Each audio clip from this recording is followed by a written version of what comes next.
Da li patite od hronične upale ega? Da li vam tuđe mišljenje izaziva grčeve u stomaku i nesanicu? Gubite li dragocene sate pitajući se šta će reći komšije, rodbina i potpuno nepoznati ljudi na internetu? Predstavljamo Svejednol Forte. Prvi i jedini preparat koji direktno blokira centar za iracionalno užasavanje u mozgu.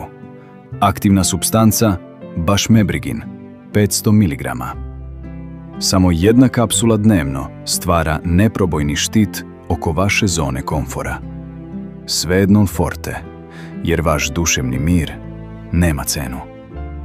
Pre upotrebe obavezno pročitajte uputstvo. Moguće neželjena dejstva uključuju naglo buđenje racionalnog uma, bolan gubitak statusa žrtve na porodičnim okupljanjima, iznenadnu potrebu da preuzmete odgovornost za sopstvene emocije, drastično smanjenje drame u životu i neočekivano suočavanje sa realnošću.